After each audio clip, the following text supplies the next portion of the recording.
ತುವತೈರ ಸಭೆಗೆ ಕುರಿತು ಕಳೆದ ಸಂದೇಶದಲ್ಲಿ ನಾವು ಧ್ಯಾನಿಸ್ತಾ ಬಂದೆವು. ಇಸಬೇಲಳು ಎಂಬುದನ್ನು ಕುರಿತು ನಾವು ಧ್ಯಾನಿಸ್ತಾ ಬಂದೆವು. ಪೆರ್ಗಮ ಸಭೆಯಲ್ಲಿ ನಮಗೆ 2 ದುರ್ಬೋಧನೆಗಳನ್ನು ನಾವು ಕಂಡುಕೊಂಡೆವು. ಒಂದು, ಬಿಳಾಮನ ದುರ್ಬೋಧನೆಯನ್ನು ಅನುಸರಿಸುವವರು ಪೆರ್ಗಮ ಸಭೆಯಲ್ಲಿದ್ದರು, ಮತ್ತು ನಿಕೊಲಾಯಿತರ ಬೋಧನೆಯನ್ನು ಅನುಸರಿಸುವವರು ಪೆರ್ಗಮ ಸಭೆಯಲ್ಲಿದ್ದರು. ಆದರೆ ದೇವರು ಇಡೀ ಆ ಸಭೆಯ ಮೇಲೆ ತಪ್ಪನ್ನು ಆಪಾದನೆ ಮಾಡುತ್ತಿಲ್ಲ, ಆದರೆ ದಾರಿ ತಪ್ಪಿದವರ ಮೇಲೆ ತಪ್ಪನ್ನು ಆಪಾದನೆ ಮಾಡುತ್ತಿರುವಂತ ಆ ಕರ್ತನನ್ನು ನಾವು ಕಾಣ್ತೇವೆ. ಎಫೆಸ್ ಸಭೆಗೆ ಬಂದಾಗ ಅವರು ಸುಳ್ಳು ಬೋಧಕರನ್ನು, ಸುಳ್ಳು ಅಪೊಸ್ತಲರನ್ನು ಅವರು ಗುರುತಿಸಿ ಅವರನ್ನು ಸಭೆ ಒಳಗಡೆಗೆ ಅನುಮತಿಸಲಿಲ್ಲ. ಎಫೆಸ್ ಸಭೆಯಲ್ಲಿ ಅದೊಂದು ಸ್ವಭಾವ ಇತ್ತು. ಸ್ಮರ್ಣ ಸಭೆ ಸಂಕಟ ಪಡುವ, ಶ್ರಮೆ ಪಡುವ ಸಭೆಯಾಗಿತ್ತು. ಆದರೆ ತುವತೈರ ಸಭೆಗೆ ಬಂದಾಗ ಎಫೆಸ್ ಸಭೆಯಲ್ಲಿ ಇಲ್ಲದೆ ಇರುವಂತಹದ್ದು ತುವತೈರ ಸಭೆಯಲ್ಲಿ ಇರುವಂತದ್ದಾಗಿದೆ. ದೇವರು ಮೆಚ್ಚಿಕೊಳ್ತಾರೆ. ಹಿ ಅಪ್ರಿಶಿಯೇಟ್ಸ್ ದ ಚರ್ಚ್ ಅಟ್ ತುವತೈರ. ಹೇಗೆ ಅಂದ್ರೆ ಅವರ ಒಂದು ಕ್ರಿಯೆಗಳು ಮೊದಲನೇ ಕ್ರಿಯೆಗಳಿಗಿಂತ ಕಡೆ ಕ್ರಿಯೆಗಳು ತುಂಬಾ ಚೆನ್ನಾಗಿದ್ದವು ಎಂಬುದಾಗಿ ದೇವರ ವಾಕ್ಯದಲ್ಲಿ ನಾವು ನೋಡ್ತೇವೆ. ದಯಮಾಡಿ ನೋಡಿ, ಪ್ರಕಟಣೆ ಗ್ರಂಥ ಓದಿ 2ನೇ ಅಧ್ಯಾಯ 18ರಿಂದ 20 ವಚನಗಳು.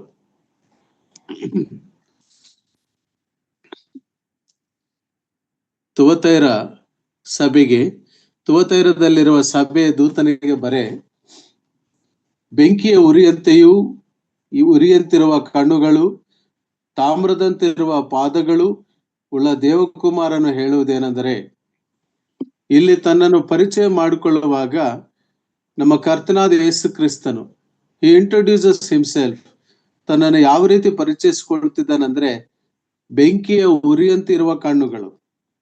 ಸ್ಮರ್ಣ ಸಭೆಗೆ ಹೀಗೆ ಹೇಳಲಿಲ್ಲ. ಸ್ಮರ್ಣ ಸಭೆಗೆ ಹೇಳುವಾಗ ಸತ್ತವನಾಗಿದ್ದು ಜೀವಿತನಾಗಿ ಬಂದ ಆದ್ಯಂತನು ಎಂಬುದಾಗಿ ಹೇಳುತ್ತಾನೆ. ಪೆರ್ಗಮ ಸಭೆಗೆ ಹೇಳುವಾಗ ಹದವಾದ ಇಬ್ಬಾಯಿಯ ಕತ್ತಿಯನ್ನು ಹಿಡಿದಾತನು ಎಂಬುದಾಗಿ ಪರಿಚಯಿಸಿಕೊಳ್ಳುತ್ತಾನೆ.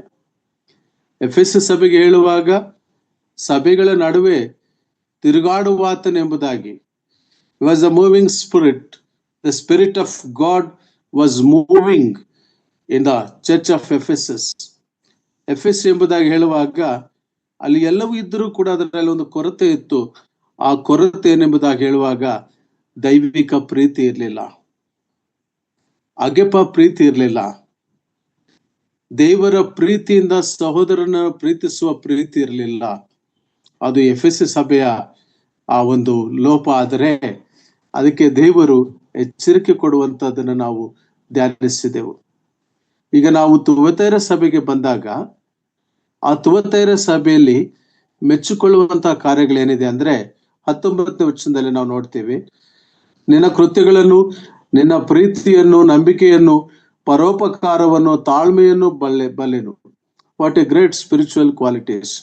ಒಮ್ಮೆ ನಾವು ರಿಕ್ಯಾಪ್ ಮಾಡಿಕೊಳ್ಳೋಣ.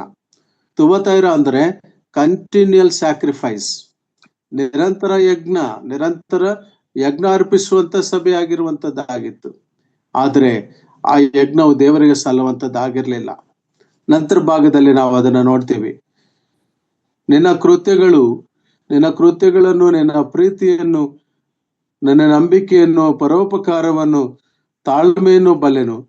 ಇದಲ್ಲದೆ ನಿನ್ನ ಕಡೆ ಕೃತ್ಯಗಳು ನಿನ್ನ ಮೊದಲಿನ ಕೃತ್ಯಗಳಂತ ಹೆಚ್ಚಾದವುಗಳೆಂದು ಬಲ್ಲೆನು. There was a continuous good works. ಇಲ್ಲಿ ಗುಡ್ ವರ್ಕ್ಸ್ ಎಂಬುದಾಗಿ ಹೇಳುವಾಗ ರಕ್ಷಣೆ ಹೊಂದಿದವರು ಮಾಡುವಂತ ಸುಕೃತ್ಯಗಳು, ಸುಕಾರ್ಯಗಳು, ಅವು ದೇವರಿಗೆ ಮೆಚ್ಚುಗೆ ಆಗಿರುವ ಯಜ್ಞಗಳಾಗಿರ್ತವೆ. ಆದರೆ ರಕ್ಷಣೆ ಹೊಂದದೆ ಒಂದು ವೇಳೆ ಸತ್ಕ್ರಿಯೆಗಳು ಮಾಡ್ತಿದ್ದರು, ಅವು ದೇವರ ದೃಷ್ಟಿಯಲ್ಲಿ ಹೊಲಸು ಬಟ್ಟೆಗೆ ಸಮವಾಗಿವೆ. ಸತ್ಯವೇದ ಈ ಮಾತನ್ನ ಹೇಳುತ್ತೆ. ಆದ್ದರಿಂದ ನಮ್ಮ ನೀತಿ ಕ್ರಿಯೆಗಳಿಂದ, ನಮ್ಮ ಪುಣ್ಯ ಕ್ರಿಯೆಗಳಿಂದ ನಾವು ರಕ್ಷಣೆ ಹೊಂದಿದವರಲ್ಲ ಪ್ರಿಯರೇ. ಉಚಿತಾರ್ಥವಾದ ಕೃಪೆಯಿಂದಲೇ, ಕರ್ತನಾದ ಯೇಸು ಕ್ರಿಸ್ತನ ಕೃಪೆಯಿಂದಲೇ ನಾವು ರಕ್ಷಣೆ ಹೊಂದಿದಂತವರಾಗಿದ್ದೇವೆ. ಆ ಸಭೆಯಲ್ಲಿ ರಕ್ಷಣೆ ಹೊಂದಿದಂತವರಿದ್ದರು. ತುವತೈರೆ ಎಂಬುದು ಹೇಳುವಾಗ ಅದು it was A trade centre. ತುಂಬಾ ಮಲ್ಟಿಪಲ್ ಫ್ಯಾಬ್ರಿಕ್ಸ್ ತಯಾರು ಮಾಡುವಂತದ್ದು, ಲೆದರ್ ಗೂಡ್ಸ್ ಮಾಡುವಂತಹದ್ದು, ಒಂದು ಕ್ವಾಲಿಟೇಟಿವ್ ಬಿಸ್ನೆಸ್ ನಡೆಯುವಂತ ಸ್ಥಳ ಅದಾಗಿತ್ತು. ಹಾಗಾಗಿ ಅಲ್ಲಿ purple colours, dyeings, different types of colours ನ ಮಾರುವಂತ ಒಂದು ಸ್ಥಳ ಆಗಿತ್ತು. ಜಿಯೋಗ್ರಫಿಕಲಿ ನಾವು ನೋಡುವಾಗ it was a commercial place. ಆದರೂ ಕೂಡ ಪರೋಪಕಾರವಿತ್ತು, ಆದರೂ ಕೂಡ ಅಲ್ಲಿ ಪ್ರೀತಿ ಇತ್ತು, ತಾಳ್ಮೆ ಇತ್ತು. ಎಫೆಸ್ ಸಭೆಯಲ್ಲಿ ಇಲ್ಲದೇ ಇರುವಂತಹ ಪ್ರೀತಿ ಈ ಸಭೆಯಲ್ಲಿತ್ತು. ಕರ್ತನಲ್ಲಿ ಪ್ರಿಯರೇ, ಬಹಳ ಪ್ರೀತಿ ಇರುವಂತಹ ಸಭೆ. ಆದರೆ ನಾವು ಮುಂದಕ್ಕೆ ಗಮನಿಸಿ ನೋಡ್ತೇವೆ 20ನೇ ವಚನದಲ್ಲಿ, ಆದರೆ ನಿನ್ನ ಮೇಲೆ ಒಂದು ತಪ್ಪು ಹೊರಿಸಬೇಕಾಗುತ್ತದೆ. ಅದೇನೆಂದರೆ, ಯೆಜಬೇಲ್ ಎಂಬ ಆ ಹೆಂಗಸು, ಕೋಟ್ ಮಾಡ್ಕೊಳ್ಳಿ, ಅಲ್ಲಿ ಆ ಹೆಂಗಸು ಅಂತ ಹೇಳಲ್ಪಟ್ಟಿದೆ ಮತ್ತು ಯೆಜಬೇಲು ಎಂಬುದಾಗಿ ಹೇಳಲ್ಪಟ್ಟಿದೆ. ದಯವಿಟ್ಟು ಈ ಹೆಸರು ಇದೆ ಅಂದಾಗ ಇದರಲ್ಲಿ ನಾವು ಊಹಾಗಾನಗಳು ಮಾಡ್ಕೋಬಾರದು ಅಥವಾ ಯಾರನ್ನೋ ಸೂಚಿಸುವ ರೀತಿಯಲ್ಲಿ ಧ್ಯಾನಿಸಬಾರದು. ಇಲ್ಲಿ 2 ವಿಷಯಗಳನ್ನು ಮಾತ್ರ ನಾವು ದೃಷ್ಟಿಯಲ್ಲಿ ಇಟ್ಕೋಬೇಕು. ಯೆಜಬೇಲ್ ಎಂಬುದಾಗಿ ಹೇಳುವಾಗ ಹಳೆ ಒಡಂಬಡಿಕೆಯಲ್ಲಿ ಇರುವಂತಹ ಯೆಜಬೇಲಲು ಅಕ್ಷರಾರ್ಥವಾಗಿದ್ದರೆ, ಹೊಸ ಒಡಂಬಡಿಕೆಯಲ್ಲಿ ಪ್ರಕಟಣೆ ಗ್ರಂಥದಲ್ಲಿ ಆ ಯೆಜಬೇಲಲು ಸಾಂಕೇತಿಕವಾಗಿದ್ದಾಳೆ, ಸಿಂಬಾಲಿಕ್ ಆಗಿದ್ದಾಳೆ, ಆ ರೆಪ್ರೆಸೆಂಟೇಟಿವ್ ಆಗಿದ್ದಾರೆ. ಯೆಜಬೇಲಲು ಕುರಿತು ನಾವು ಆಲೋಚನೆ ಮಾಡುವಾಗ ದೇವರು ಈ ಮಾತನ್ನು ಯಾಕೆ ಹೇಳಿದರು ಅಂದ್ರೆ, ಚರಿತ್ರಕಾರರ ಪ್ರಕಾರ there might be a woman, ಆದರೆ that woman might have the characteristic features of this woman in the Old Testament. ಹಳೆ ಒಡಂಬಡಿಕೆಯಲ್ಲಿ ಇರತಕ್ಕಂಥ ಆ ಇಸಬೇಲೆ ಎಂಬ ಆಕೆಯ ಸ್ವಾಭಾವಿಕ, ಆಕೆಯ ಆತ್ಮ, ಆಕೆಯ ದುರಾತ್ಮ, ಆಕೆಯ ದೌಷ್ಟ್ಯತನ, ಆಕೆಯ ಒಂದು ಕುಕೃತ್ಯಗಳ ಒಂದು ಸಾಂಕೇತಿಕ ಪ್ರತಿನಿಧಿ ಆಕೆ ಆಗಿರಬಹುದು ಎಂಬುದಾಗಿ ನಾವು ಗಮನಿಸಬೇಕಾಗುತ್ತದೆ. ಹಾಗಾದ್ರೆ ನಾವು 2 ರೀತಿಗಳಲ್ಲಿ ನಾವು ಧ್ಯಾನಿಸೋಣ. ಹಳೆ ಒಡಂಬಡಿಕೆಯಲ್ಲಿರುವಂತಹ ಇಸಬೇಲಳ, ಆ ಇಸಬೇಲಳ ಒಂದು ಪ್ರಭಾವವೇನಿತ್ತು? What was the influence of Isabel in the God's plan, in the God's project?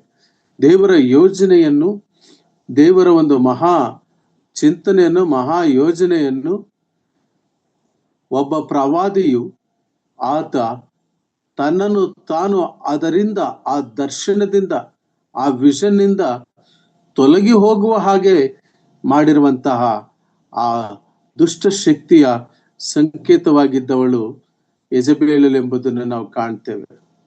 ಕರ್ತನಲ್ಲಿ ಪ್ರಿಯರೇ, ಈಗ ನಾವು ನಿರ್ದಿಷ್ಟವಾಗಿ ನಮ್ಮ ಧ್ಯಾನಾಂಶವು ಯೆಜಬೇಲಳು ಹಳೆ ಒಡಂಬಡಿಕೆಯಲ್ಲಿ, ಯೆಜಬೇಲಳು ಪ್ರಕಟಣೆ ಗ್ರಂಥದಲ್ಲಿ. ಈ ಹೋಲಿಕೆಗಳನ್ನು ನೋಡೋಣ, ಈ ಸಂಗತಿಗಳನ್ನು ನಾವು ಧ್ಯಾನಿಸೋಣ. ಹಳೆ ಒಡಂಬಡಿಕೆಯಲ್ಲಿನ ಯೆಜಬೇಲಳು ಅಕ್ಷರಾರ್ಥವಾಗಿದ್ದರೆ, ಹೊಸ ಒಡಂಬಡಿಕೆಯಲ್ಲಿ ಮೆಟಫಾರಿಕಲ್ ಲ್ಯಾಂಗ್ವೇಜ್ ನಲ್ಲಿ, ಅಲಂಕಾರಿಕ ಭಾಷೆಯಲ್ಲಿ, ಹೋಲಿಕೆಯ ರೂಪದಲ್ಲಿ ಆಕೆಯನ್ನು ಉಲ್ಲೇಖಿಸಿದ ಸಂದರ್ಭ ನಾವು ಕಾಣ್ತೇವೆ. ಈ ಸ್ತ್ರೀ ಮಾಡಿರುವ ಕೆಲವು ಸಂಗತಿಗಳನ್ನು ನಾವು ಧ್ಯಾನಿಸೋಣ. ಈ ಹಳೆ ಒಡಂಬಡಿಕೆಯಲ್ಲಿ ಇಸಬೇಲಳ ಆ ಒಂದು ಸಂಗತಿಗಳೇನು? What was done by Isabel? ದಯಮಾಡಿ ನೋಡ್ರಿ, 1ನೇ ಅರಸರು 19ನೇ ಅಧ್ಯಾಯ 1-2 ವಚನ. ಫಸ್ಟ್ ಕಿಂಗ್ಸ್ ಚಾಪ್ಟರ್ 19, 1ನೇ ಅರಸರು 19ನೇ ಅಧ್ಯಾಯ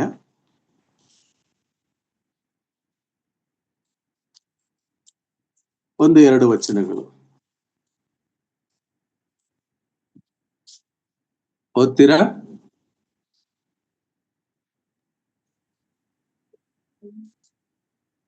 ಸತ್ಯವೇದ ತೆಗೆದಿರೋರು ಯಾರನ್ನ ಓದಬಹುದು? ಅರಸು 19ನೇ ಅಧ್ಯಾಯ ಅಂಕಲ್. ಮೊದಲನೇ ಅರಸರು 19ನೇ ಅಧ್ಯಾಯ. ಏಲಿಯನನ್ನು ಎಲ್ಲಾ ಪ್ರವಾದಿಗಳನ್ನು ಕತ್ತಿಯಿಂದ ಸಂಹರಿಸಿದನು.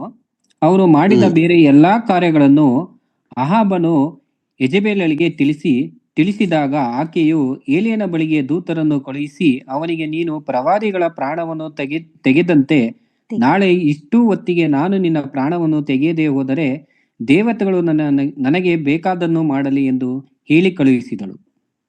ಸಾಕು ಬ್ರದರ್, ಸಾಕು. ಥ್ಯಾಂಕ್ ಯು, ಚೆನ್ನಾಗಿ ಓದಿದ್ರಿ.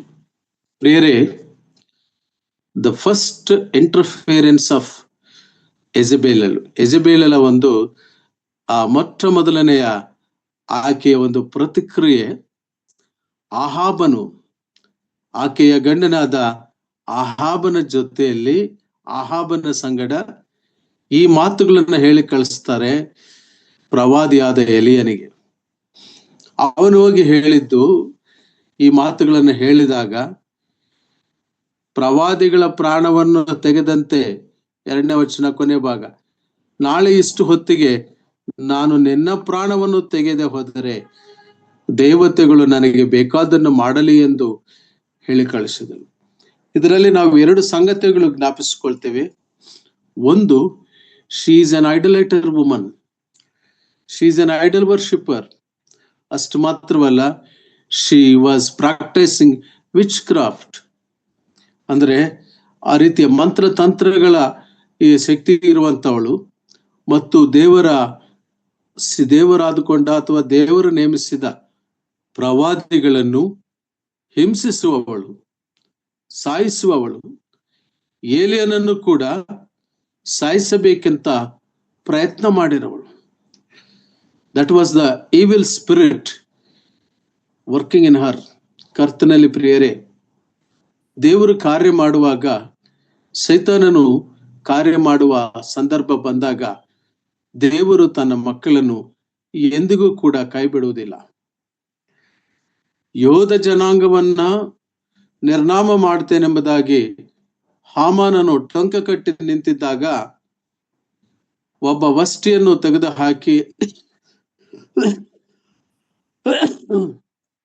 ಒಬ್ಬ ಎಸ್ತೇರಳನ್ನು ದೇವರು ನೇಮಿಸಿದನು. ಎಸ್ತೇರಳ ಮೂಲಕವಾಗಿ ಆಗ ಸಾಮ್ರಾಜ್ಯವ ಸ್ಥಾಪನೆ ಆಯಿತು. ಯಹೂದ ಕುಲವು ಉಳಿದುಕೊಳ್ಳಿತು. ಯಹೂದ ಕುಲದಿಂದ ನಮ್ಮ ಕರ್ತನಾದ ಯೇಸು ಕ್ರಿಸ್ತನು, ಆತನು ಭೂರಾಜರ ಒಡೆಯನು ಎಂಬುದಾಗಿ ನಾವು ನೋಡ್ತೇವೆ ಪ್ರಕಟಣೆ ಗ್ರಂಥದಲ್ಲಿ. ಹಿ ಈಸ್ ದ ಭೂಪತಿಗಳಿಗೆ ಅಧಿಪತಿ ಎಂಬುದಾಗಿ ಇನ್ನೊಂದು ಭಾಷಾಂತರದಲ್ಲಿದೆ. ಹಾಗೆ ತನ್ನ ಜನರನ್ನು, ತನ್ನ ರಾಜ್ಯವನ್ನು ತಂದೆಯಾದಂತಹ ದೇವರು ಕಾಯ್ದುಕೊಳ್ಳುವ ಪ್ರಯತ್ನ ಮಾಡುತ್ತಿರುವಾಗ ದುಷ್ಟಶಕ್ತಿಯಾದರೂ ಅವರನ್ನ ನಿಷ್ಕ್ರಿಯಗೊಳಿಸುವಂತ ಅಥವಾ ನಿರುತ್ಸಾಹ ಪಡಿಸುವಂತ ಅಥವಾ ಡಿಸ್ಕರೇಜ್ಮೆಂಟ್ ತರುವಂತ ಪ್ರಯತ್ನಗಳು ಮಾಡ್ತವೆ. ಜಾನ್ ಬನಿಯನ್ ಎಂಬ ಇಂಗ್ಲಿಷ್ ರೈಟರ್ ಒಂದು ಒಳ್ಳೆಯ ಕಾದಂಬರಿಯನ್ನು ಬರೆದಿದ್ದಾರೆ, ಸೆರೆಮನೆಯಲ್ಲಿ ಇದ್ದುಕೊಂಡು, ದ ಪಿಲ್ಗ್ರಿಮ್ ಪ್ರೋಗ್ರೆಸ್ ಅಂತ. ಒಬ್ಬ ವ್ಯಕ್ತಿಯನ್ನ ಬಲಹೀನಪಡಿಸ್ಬೇಕಾದ್ರೆ ಅವನನ್ನ ಸ್ಲೋ ಆಫ್ ಡೆಸ್ಪಾಂಡ್, ಅಂದ್ರೆ ಒಂದು ನಿರುತ್ಸಾಹದ, ಒಂದು ಡಿಪ್ರೆಷನ್ ಅನ್ನ ಆ ಹಂತಕ್ಕೆ ಅವನನ್ನ ನಡೆಸಿದ್ರೆ ಸಾಕು, ಅವನ ಅರ್ಧ ವೀಕ್ ಆಗ್ಬಿಡ್ತಾನೆ ಎಂಬುದಾಗಿ. ಅಂದ್ರೆ ಅವನು ಭಯ ಪಟ್ರೆ ಸಾಕು. ಭಯ ಪಡಿಸುವುದು ಸೈತಾನನ ಒಂದು ತಂತ್ರವಾಗಿರ್ತದೆ ಪ್ರಿಯರೇ. ಯೆಜೆಬೇಲಳು ಆ ತಂತ್ರವನ್ನು ಉಪಯೋಗಿಸಿದಳು. ಡರ್ಗಯ ಅಥವಾ ಮರ್ಗಯ ಅಂತ ಹೇಳ್ತಾರಲ್ಲ ಹಿಂದಿನಲ್ಲಿ, ಹಾಗೆ ಭಯ ಹುಟ್ಟಿಸಿದಾಗ ಆ ಪ್ರವಾದಿಯು ಮರಣಕ್ಕಾಗಿ ಬೇಡಿಕೊಂಡನು. We are meditating upon the influence of Jezebel, not only in the Old Testament, not only in the New Testament.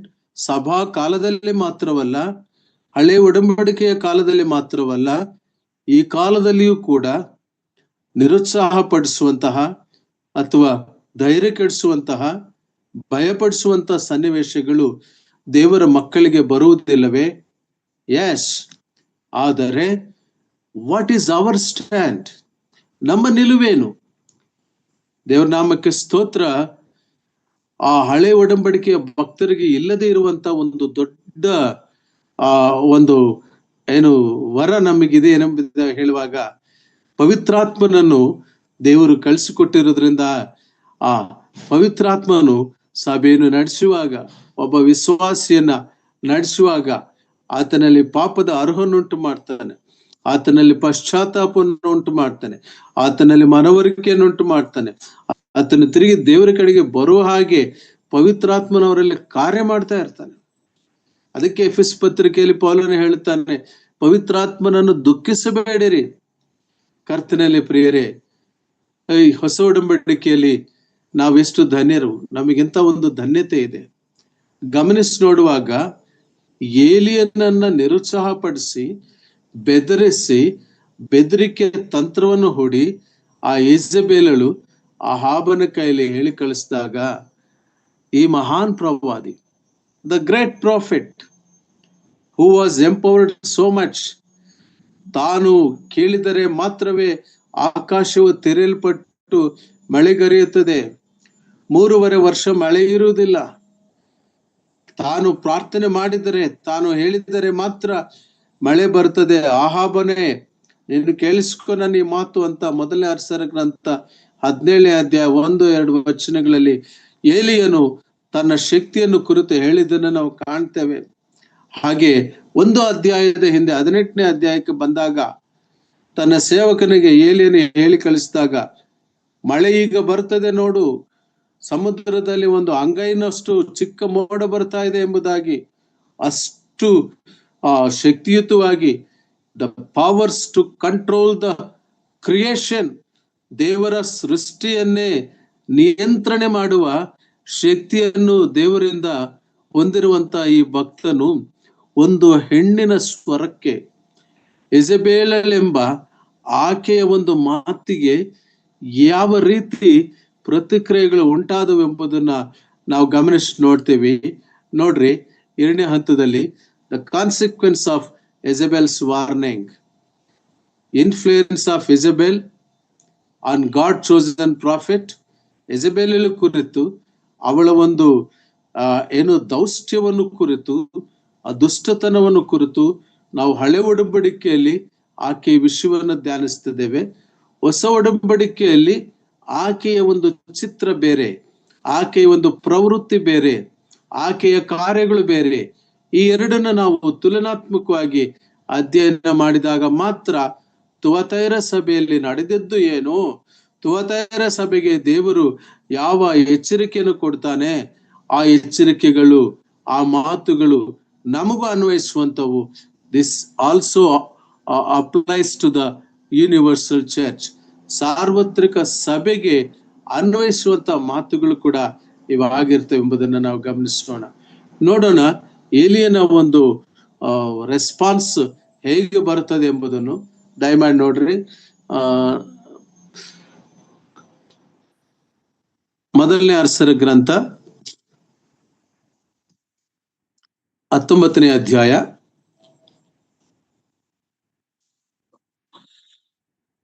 4ನೇ ವಚನ. ತರುವಾಯ ತಾನೊಬ್ಬನಿಗಾಗಿ ಅರಣ್ಯದೊಳಗೆ ಒಂದು ದಿವಸದ ಪ್ರಯಾಣದಷ್ಟು ದೂರ ಹೋಗಿ ಒಂದು ಜಾಲಿ ಗಿಡದ ಕೆಳಗೆ ಕೂತುಕೊಂಡು ಮರಣವನ್ನು ಅಪೇಕ್ಷಿಸಿದನು. ಅವನು, ಯೆಹೋವನೇ, ನನಗೆ ಸಾಕಾಯಿತು, ನನ್ನ ಪ್ರಾಣವನ್ನು ತೆಗೆದು ಬಿಡು, ನಾನು ನನ್ನ ಪಿತೃಗಳಿಗಿಂತ ಉತ್ತಮನಲ್ಲ ಎಂದು ದೇವರನ್ನು ಪ್ರಾರ್ಥಿಸಿ ಅದೇ ಗಿಡದ ಕೆಳಗೆ ಮಲಗಿಕೊಂಡು ನಿದ್ರೆ ಮಾಡಿದನು. Yes. See the effect of the warning given by Jezebel. ನಿಧಾನವಾಗಿ ನಾವು ಧ್ಯಾನಿಸಿ ನೋಡೋಣ. ಪ್ರಕಟಣೆ ಗ್ರಂಥದಲ್ಲಿರುವ ಪ್ರತಿಯೊಂದು ಪದ, ಪ್ರತಿಯೊಬ್ಬ ವ್ಯಕ್ತಿ ನಾವು ಧ್ಯಾನಿಸುವಾಗ ಸುಮ್ಮನೆ ದೇವರಾತ್ಮನ ಮಾತುಗಳನ್ನು ನಮಗೆ ಹೇಳಿಸಿಲ್ಲ.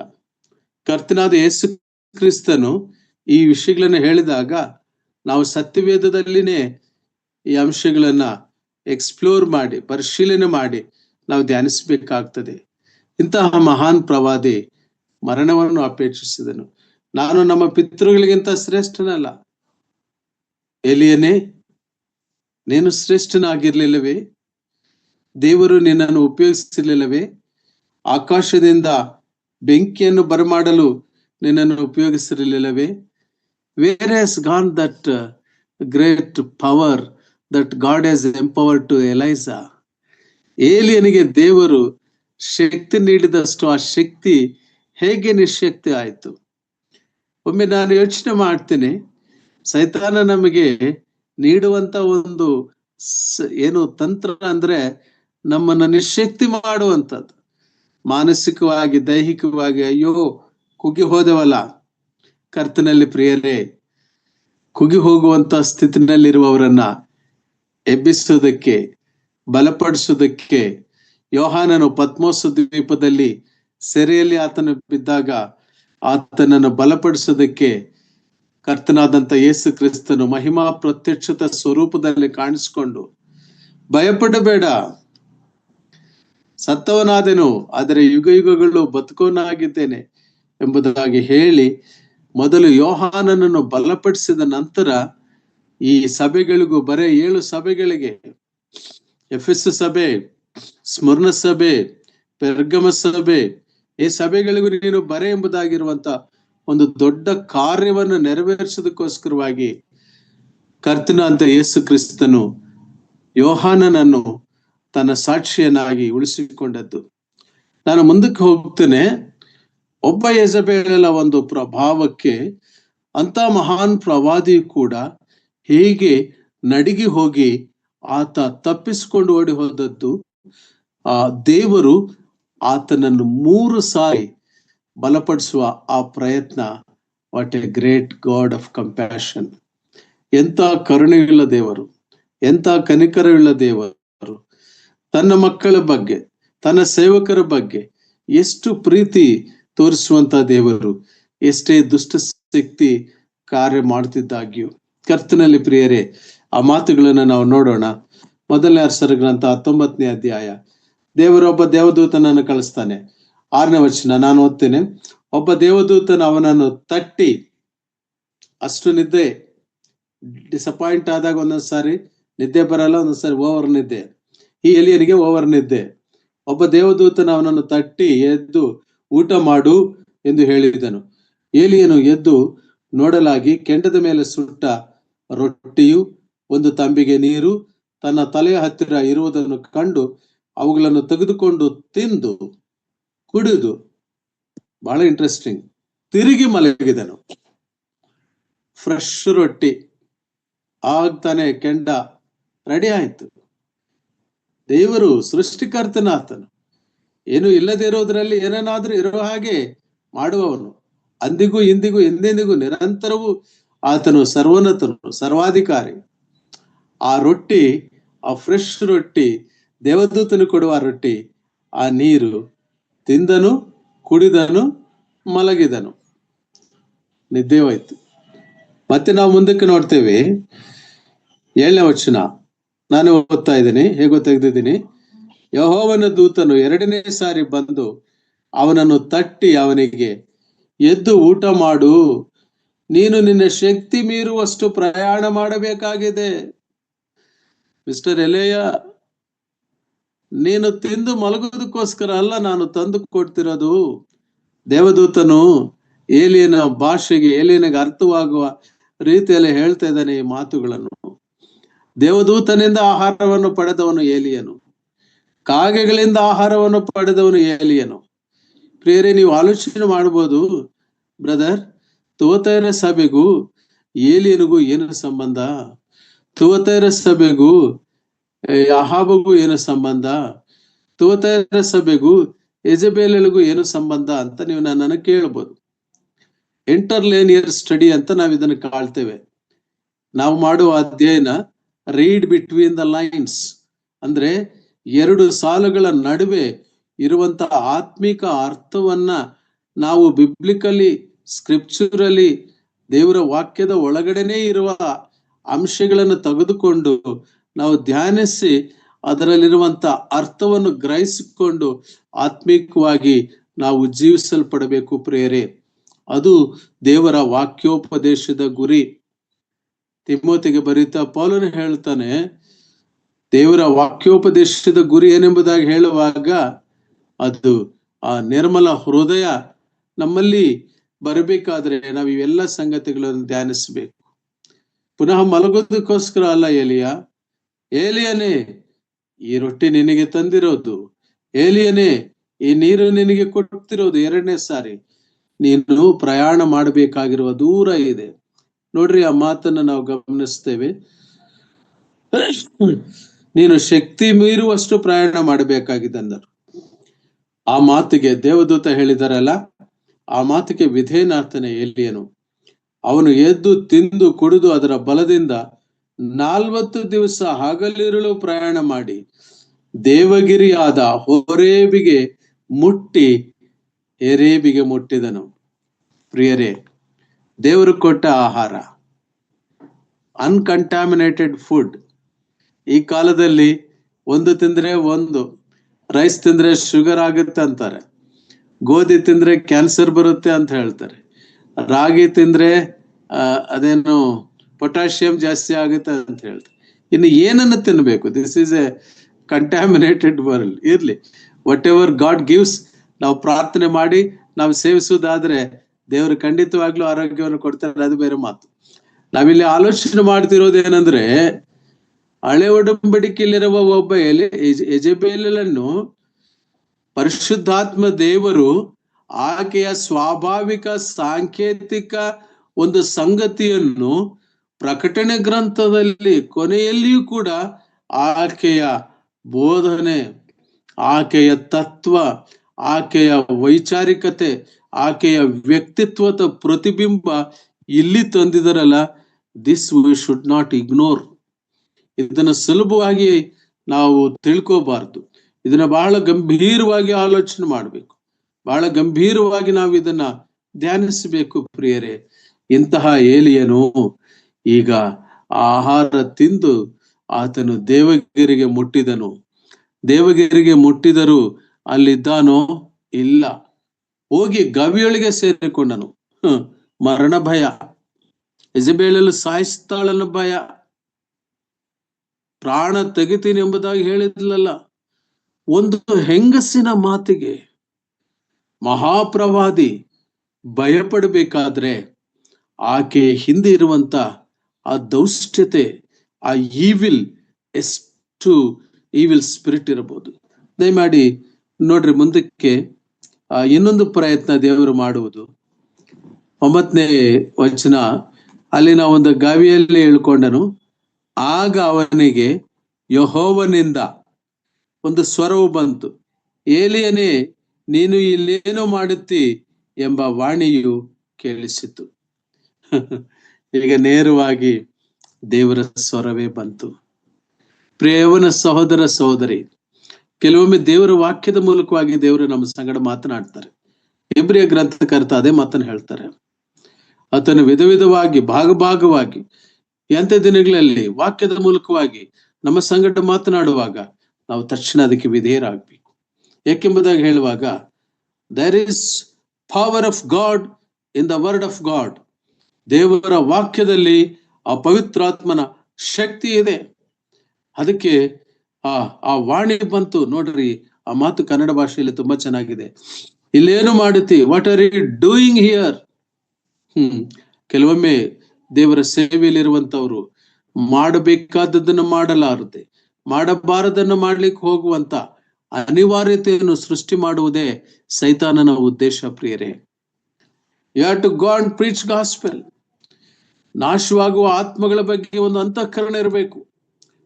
ಸಭೆಯು ಸತ್ಯಕ್ಕೆ ಸ್ತಂಭವಾಗಿ ನಿಲ್ಲಬೇಕು.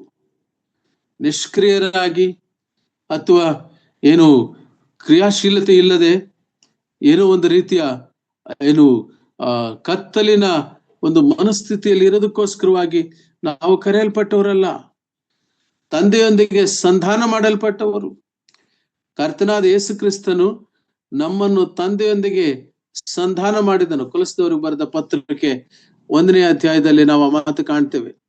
20ನೇ ವಚನದಲ್ಲಿ ಆತನು ಭೂಪರಲೋಕಗಳಲ್ಲಿರುವ ಸಮಸ್ತವನ್ನು ಒಂದಾಗಿಸಿದನು. ಎಫೆಸ್ ಪತ್ರಿಕೆಯಲ್ಲಿ ಆ ಮಾತು ಕಾಣ್ತೇವೆ.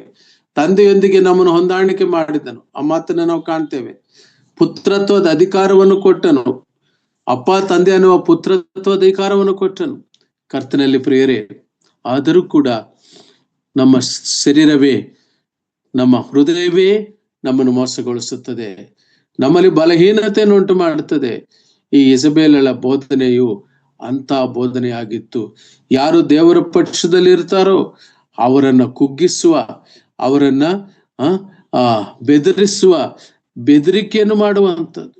ನಾನು ಮುಂದಕ್ಕೆ ಹೋಗ್ತೇನೆ, ನನ್ನ ಸಮಯ ದಾಟ್ತಾ ಇದೆ. ಇಲ್ಲಿ ನಾವು ಯೆಜಬೇಲಳ ಕುರಿತು ಧ್ಯಾನಿಸುವಾಗ ದಯಮಾಡಿ ಜ್ಞಾಪಕದಲ್ಲಿ ಇಟ್ಕೊಳ್ಳಿ, 4 ಸಂಗತಿಗಳು, 4 ವ್ಯಕ್ತಿಗಳನ್ನ ನಾವು ಧ್ಯಾನಿಸ್ತಲೇ ಇರಬೇಕು.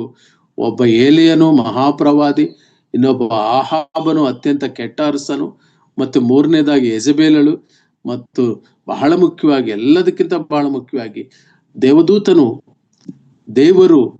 ದೇವರ ವಾಣಿ. ಇಷ್ಟು ಕಾರ್ಯಗಳು ನಾವು ಗಮನಿಸಿ ನೋಡ್ತಾ ಇದ್ದೀವಿ ಪ್ರಿಯರೇ. ಅದಕ್ಕೆ ಯಾವ ದೇವರಾದುಕೊಂಡ ಪ್ರವಾದಿಯನ್ನ ಸಾಯಿಸಲು ಬೆದರಿಕೆ ಹಾಕ್ತಾಳೋ, ತನ್ನ ದೊಡ್ಡ ಯೋಜನೆಯಲ್ಲಿ ಹೋರೇಬು ಬೆಟ್ಟದಲ್ಲಿ ದೇವರು ಒಂದು ಮಹಾ ಕಾರ್ಯವನ್ನು ಮಾಡಬೇಕೆಂಬುದಾಗಿ ಸಂಕಲ್ಪ ಮಾಡಿಕೊಂಡನು. ಸೇನಾಯಿ ಬೆಟ್ಟದಲ್ಲಿ ಮೋಶೆಗೆ 10 ಕಟ್ಟಳೆಗಳನ್ನು ಕೊಟ್ಟು ಇಸ್ರಾಯೇಲ್ ಜನರನ್ನು ನಡೆಸುವಾಗ, ಇಸ್ರಾಯೇಲ್ ಜನಾಂಗವು ವಿಗ್ರಹಾರಾಧಿಕರಾಗಿ ದಾರಿ ತಪ್ಪಿ ದೇವರಲ್ಲದಿರುವುಗಳನ್ನ ದೇವರೆಂದು ಭಾವಿಸಿಕೊಂಡು ಅವರು ವಿಗ್ರಹಾರಾಧನೆಗೆ ಮೊರೆ ಹೋಗಿದ್ದಾಗ, ಆ ವಿಗ್ರಹಾರಾಧನೆಯಿಂದ ಅವರನ್ನ ತಪ್ಪಿಸಲು ಏಲಿಯನನ್ನ ಬಲಪಡಿಸಿ ದೇವರು ಹೋರೇಬು ಬೆಟ್ಟದಲ್ಲಿ ಆತನನ್ನು ಉಪಯೋಗಿಸಬೇಕಾದರೆ, ಆ ಏಲಿಯ ಇಜಬೇಲಳ ಒಂದು ಪ್ರಭಾವದಿಂದ ಅಥವಾ ಅವಳ ದುಷ್ಪ್ರಭಾವದಿಂದ ಅಥವಾ ಅವಳ ಒಂದು ಬೆದರಿಕೆಯ ಮಾತಿಗೆ ಭಯಪಟ್ಟು ಗವಿಯಲ್ಲಿ ಅಣಗಿಕೊಂಡನು, ಮರಣವನ್ನು ಅಪೇಕ್ಷಿಸಿದನು. ಕರ್ತನಲ್ಲಿ ಪ್ರಿಯರೇ, ವಾಟ್ ಎ ಗ್ರೇಟ್ ಥಿಂಗ್! ಎಂತಹ ಒಂದು ಅಧ್ಯಾಯದ ಹಿಂದೆ ಎಷ್ಟು ಬಲವಾಗಿ ಬೋಧಿಸವನು ಈ ಏಲಿಯ. ನೋಡ್ರಿ, ಒಂದು ಮಾತು ದಯಮಾಡಿ, ಮೊದಲನೇ ಅರಸರ ಗ್ರಂಥ 17ನೇ ಅಧ್ಯಾಯ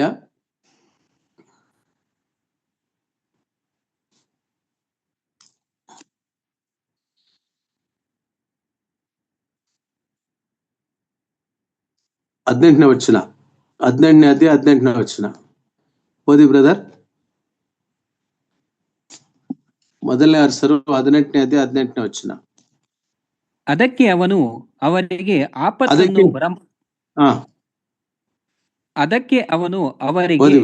ಆಪತ್ತನ್ನು ಬರಮಾಡಿದವನು ನಾನಲ್ಲ, ಯೆಹೋವನ ಆಜ್ಞೆಗಳನ್ನು ಉಲ್ಲಂಘಿಸಿ ಬಾಳನ ವಿಗ್ರಹಗಳನ್ನು ಪೂಜಿಸಿದ ನೀನು ನಿನ್ನ ಮನೆಯವರನ್ನು ಅದಕ್ಕೆ ಕಾರಣರು. ನೀನು ಈಗ ಎಲ್ಲಾ ಇಸ್ರಾಯೇಲರನ್ನು ಯೆಜಬೇಲಳಿಂದ ಪೋಷಣೆ ಹೊಂದುವ ಬಾಳನನ್ನು 450 ಮಂದಿ ಪ್ರವಾದಿಗಳನ್ನು, ಅಶೇರ ದೇವತೆಯ 400 ಮಂದಿ ಪ್ರವಾದಿಗಳನ್ನು ಕಾರ್ಮೆಲ್ ಬೆಟ್ಟಕ್ಕೆ ಕರೆಸು ಎಂದು ಹೇಳಿದನು. ಅಹಾಬನು ಇಸ್ರಾಯೇಲರನ್ನು ಎಲ್ಲಾ ಪ್ರವಾದಿಗಳನ್ನು ಅಲ್ಲಿ ಕರೆಸಿದನು. ಸಾಕು ಬ್ರದರ್. ನಾವಲ್ಲಿ ಗಮನಿಸಿ ನೋಡಿದ್ರೆ ಎಷ್ಟು ಸ್ಪಷ್ಟವಾಗಿ ತನ್ನ ಒಂದು ಸ್ಟ್ಯಾಂಡ್ ಇದ್ದಂತದನ್ನ ಕಾಣ್ತೇವೆ. ಆಮೇಲೆ 21ನೇ ವಚನ, ಏಲಿಯನ ಒಂದು ಬೋಧನೆ ಎಷ್ಟು ಚೆನ್ನಾಗಿತ್ತು. ಓದಿ ಬ್ರದರ್. 21.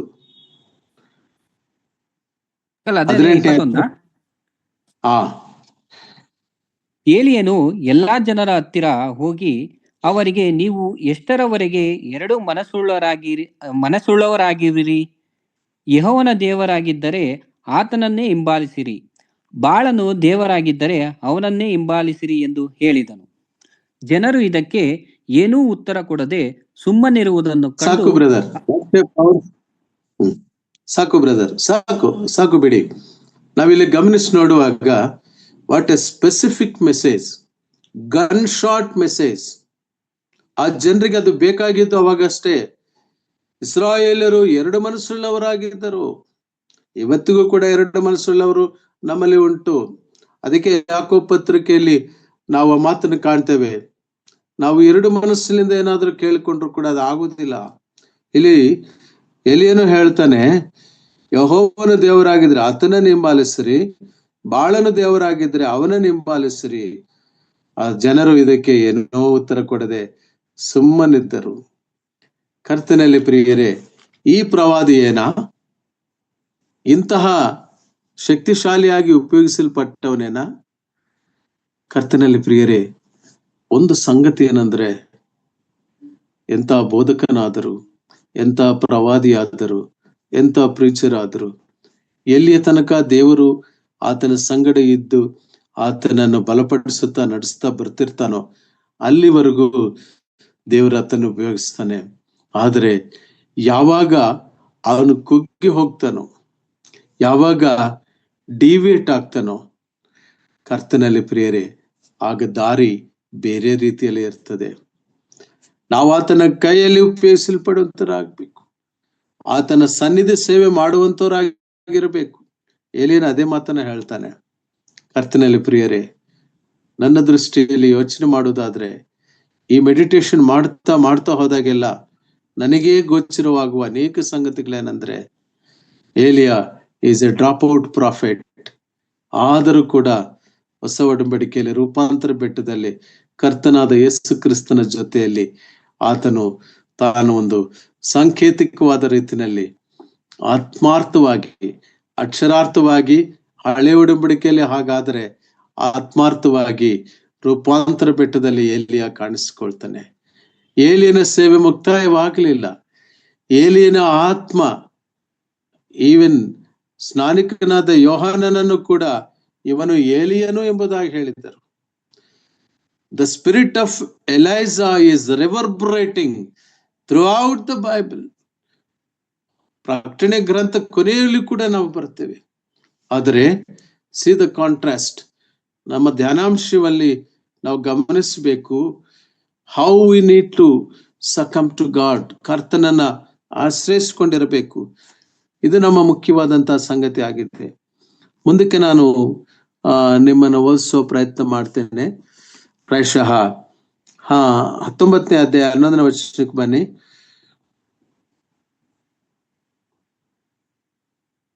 ಮೊದಲನೇ ಅರಸರು 19ನೇ ಅಧ್ಯಾಯ 11ನೇ ವಚನ. ಆಗ ತಿರುಗಿ ನೀನು ಹೊರಗೆ ಬಂದು ಬೆಟ್ಟದ ಮೇಲೆ ಯೆಹೋವನ ಮುಂದೆ ನಿಲ್ಲು ಎಂಬ ವಾಣಿಯಾಯಿತು. ಆಹಾ, ಯೆಹೋವನು ಅಲ್ಲಿ ಹಾದು ಹೋದನು. ಆತನ ಮುಂದೆ ಪರ್ವತಗಳನ್ನು ಭೇದಿಸಿ ಬಂಡೆಗಳನ್ನು ಪುಡಿ ಪುಡಿ ಮಾಡುವಂತ ದೊಡ್ಡ ಬಿರುಗಾಳಿ ಬೀಸಿತು. ಯೆಹೋವನು ಅದರಲ್ಲಿ ಇರಲಿಲ್ಲ. ತರುವಾಯ ಭೂಕಂಪ ಉಂಟಾಯಿತು, ಅದರಲ್ಲಿಯೂ ಆತನಿರಲಿಲ್ಲ. ಭೂಕಂಪವಾದ ನಂತರ ಸಿಡಿಲುಂಟಾಯಿತು, ಅದರಲ್ಲಿಯೂ ಯೆಹೋವನಿರಲಿಲ್ಲ. ಕಡೆಗೆ ಮಂದಮಾರುತ ಶಬ್ದ. ಅದನ್ನು ಕೇಳಿದ ಕೂಡಲೇ ಏಲಿಯನು ತನ್ನ ಕಂಬಳಿಯಿಂದ ಮೋರೆಯನ್ನು ಮುಚ್ಚಿಕೊಂಡು ಹೋಗಿ ಗವಿಯ ದ್ವಾರದಲ್ಲಿ ನಿಂತನು. ಆಗ ಏಲಿಯನೇ, ನೀನು ಇಲ್ಲೇನು ಮಾಡುತ್ತೀ ಎಂಬ ವಾಣಿಯಾಯಿತು. ಸೆಕೆಂಡ್ ಟೈಮ್, ಎರಡನೇ ಸಾರಿ ದೇವರು ಕೇಳಿದ್ದು ಇದೇ ಪ್ರಶ್ನೆ. ಇಲ್ಲೇನು ನಿನಗೆ ಏಲಿಯನ ಕೆಲಸ? ಗವಿಯಲ್ಲಿ ಏನಕ್ಕೆ ಇದೆಯಾ? ನೀನು ಮಾಡಬೇಕಾದ ಕೆಲಸ ಜಾಸ್ತಿ ಇದೆ. That was only the question, the last question which was asked by God to Elisha. ಕರ್ತನಲ್ಲಿ ಪ್ರಿಯರೇ, ದೇವರು ಈ ದಿನ ನಮ್ಮನ್ನೇನು ಪ್ರಶ್ನೆ ಕೇಳುವರು? ಒಂದು ವೇಳೆ ದೇವರು ನಮ್ಮನ್ನೇನಾದರೂ ಪ್ರಶ್ನಿಸಿದ್ರೆ ನಾವು ಪ್ರತ್ಯುತ್ತರ ನೀಡೋರಾಗಿರ್ತೇವ ಅಥವಾ ನಿರುತ್ತರರಾಗಿ ನಿಂತು ಬಿಡ್ತೇವ? ನಾನು ಧ್ಯಾನ ಮುಗಿಸೋದಕ್ಕೆ ಹತ್ತಿರ ಇದ್ದೇನೆ, ಕ್ಷಮಿಸ್ಬೇಕು, ಸಮಯ ಸ್ವಲ್ಪ ಹೆಚ್ಚು ತಗೊಂಡಿದ್ದೀನಿ. ಯಾಕಂದ್ರೆ ಒಬ್ಬೊಬ್ಬ ವ್ಯಕ್ತಿಯ ಪ್ರಸ್ತಾಪ ಆ ಸಭೆಗಳ ವಿಷಯದಲ್ಲಿ ಬಂದಾಗ ಅದನ್ನ ಹಾಗೆ ಮೇಲ್ಮೇಲೆ ಹಾದು ಹೋಗೋದಕ್ಕೆ ಮನಸ್ಸು ಬರೋದಿಲ್ಲ. We have to do the interior journey. Internally ವಾಕ್ಯದ ಒಳಗಡೆ ಹೋಗಬೇಕು. ಬಹಳ ಸುಂದರವಾದ ಒಂದು ಪದ ಉಪಯೋಗಿಸಲ್ಪಟ್ಟಿದೆ. ದೇವರು ಯೆಹೋವನು, ಆತನು ಏನು ಭೂಕಂಪ ಉಂಟಾಯ್ತು ಅದರಲ್ಲಿ ಇರ್ಲಿಲ್ಲ, ಸಿಡಿಲು ಉಂಟಾಯ್ತು ಅದರಲ್ಲಿಯೂ ಇರ್ಲಿಲ್ಲ. ಯೆಹೋವನಲ್ಲಿ ಕಡೆಗೆ ಮಂದಮಾರುತ ಶಬ್ದ. What A beautiful language Kannada ಭಾಷೆಯಲ್ಲಿ. ಮಂದಮಾರುತ ಶಬ್ದ ಅಂದ್ರೆ ಬಹಳ ಸೊಗಸಾಗಿ ಬರುವಂತ, ನಾವು ಈ ಪಾರ್ಕ್ಗಳಲ್ಲಿ, ಈ ತಂಗಾಳಿಯಲ್ಲಿ ಈ ಹೂವುಗಳು, ಈ ಮಲ್ಲಿಗೆ ಹೂವು ಮತ್ತು ಇವೆಲ್ಲ ಬಂದಾಗ, ಯಾಕಂದ್ರೆ ಪ್ರವಾದಿಗೆ ಯಾವುದೇ ನೋವಾಗಬಾರದು, ಎಲಿಯನಿಗೆ ಕಷ್ಟ ಆಗ್ಬಾರದು. ಆದ್ರೆ ಆತನ ಒಂದು ಪ್ರಸನ್ನತೆ, ಭೀಕರತೆ ಅಷ್ಟುಂಟು. ಕಲ್ಲುಗಳು ಪುಡಿ ಪುಡಿ ಆದವು, ಭೂಕಂಪ ಆಯಿತು. ಸಿ ದ ಗ್ರೇಟ್ ಗಾಡ್, ಆ ಮಹಾನ್ ದೇವರನ್ನ ಕರ್ತನಲ್ಲಿ ನಾವು ಇವತ್ತು ಮಹಿಂಪಡಿಸುವಂತರಾಗಿರ್ತೀವಿ ಪ್ರಿಯರೇ. Such A great god. ಒಂದೇ ಸಾರಿ ಅಷ್ಟು ಭಯಾನಕ ಭೂಕಂಪ, ಒಂದೇ ಸಾರಿ ಭಯಾನಕ ಸಿಡಿಲು.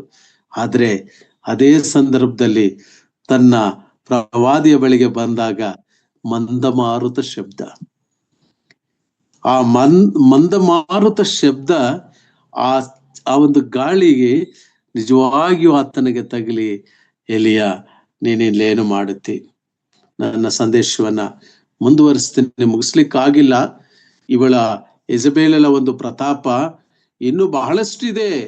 ಇದನ್ನ ಅದಕ್ಕೆ ದೇವರು ತುಯತೈರದಲ್ಲಿರುವ ಸಭೆಯಲ್ಲಿ ಅವಳ ಹೆಸರು ಪ್ರಸ್ತಾಪಿಸಿದ್ದು. ಮುಂದಕ್ಕೆ ದೇವರ ಚಿತ್ತವಾದರೆ ನಾವು ಧ್ಯಾನಿಸೋಣ.